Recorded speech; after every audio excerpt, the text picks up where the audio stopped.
सहारनपुर के जंगल में टूनी चिड़िया अपनी बेटी टुनटुनी के साथ रहती थी। बारिश का मौसम शुरू हो गया था। एक दिन टूनी अपने घोंसले की मरम्मत कर रही थी, तभी बारिश शुरू हो जाती है। अरे ये क्या, अभी तो पूरी तरह से घोंसले की मरम्मत भी नहीं हुई है और बारिश होने लगी। टुनटुनी तू जल्दी से घोंसले के अंदर चली जा, नहीं तो तू भीग जाएगी और तेरी तबीयत खराब हो जाएगी। टुनटुनी घोंसले के भीतर चली जाती है और एक कोने में जाकर बैठ जाती है। कुछ घंटे बीत जाते हैं लेकिन बारिश नहीं रुकती। माँ तुम भी अंदर आ जाओ, नहीं तो भीग जाओगी। इतनी बारिश में डॉक्टर भी नहीं मिलेगा। इस तरह 2 दिन बीत जाते हैं लेकिन बारिश रुकने का नाम ही नहीं ले रही थी।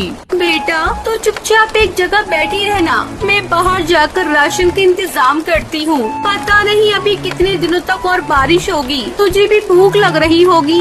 लेकिन माँ बाहर बहुत तेज बारिश हो रही है, तुम कैसे जाओगी? तो मेरी चिंता मत कर टुनटुनी, भोजन का तो इंतजाम करना ही पड़ेगा। मैं ज्यादा दूर नहीं जाऊंगी, बस पास वाले सुंदर काका की दुकान से राशन लेकर अभी आ रही हूँ। इतना कहकर टूनी चिड़िया राशन लेने चली जाती है। अरे बाप रे, यहाँ तो चारों तरफ पानी भर गया है। टूनी चिड़िया किसी तरह सुंदर काका की दुकान तक पहुँचती है। अपनी दुकान के बाहर सुंदर उदास बैठा था। सुंदर काका, अरे सुंदर काका, मुझे जल्दी से राशन दे दो, बारिश बहुत तेज है और टुनटुनी घर पर अकेली है। तुझे दिख नहीं रहा? मेरी खाली दुकान, मेरा सारा राशन पानी में बह गया। थोड़ा बहुत बचा है, वो मैंने अपने खाने के लिए रखा है। टूनी खाली हाथ वापस घर लौट जाती है। मम्मी भूख लगी है, पेट दर्द कर रहा है, मुझे कुछ भी खाने को दो।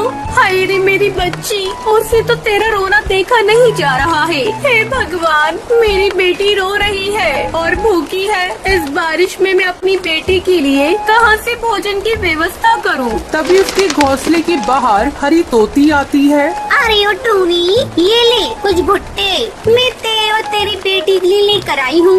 ये भुट्टे तो इतनी बारिश में कहाँ से लेकर आई है हरी बहन? ये भुट्टे मैं अपने खेत से तोड़ कर ला रही हूँ। सोच इतनी बारिश में तू कहाँ से खाने का इंतजाम करेगी? तुम्हारा बहुत बहुत धन्यवाद हरी तोती, जो तुमने हमारे बारे में इतना सोचा।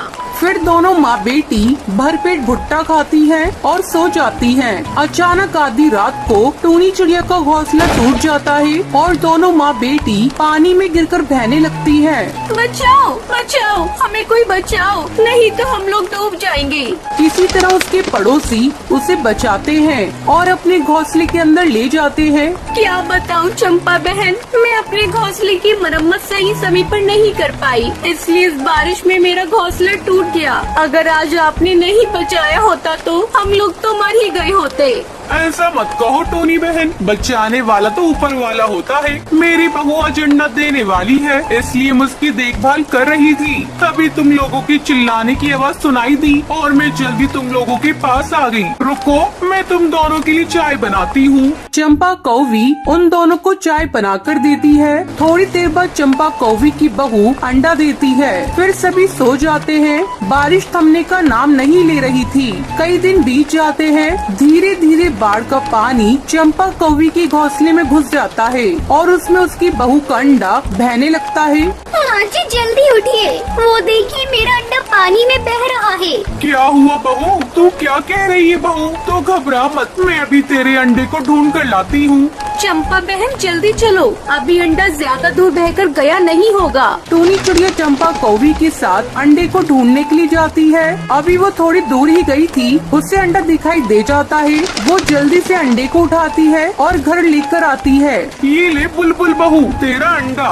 अपने अंडे को सही सलामत देखकर बुलबुल चिड़िया खुश हो जाती है। थोड़े दिनों बाद बारिश रुक जाती है। फिर टूनी चिड़िया अपना नया घोंसला बनाती है। फिर टूनी टुनटुनी के साथ खुशी खुशी रहने लगती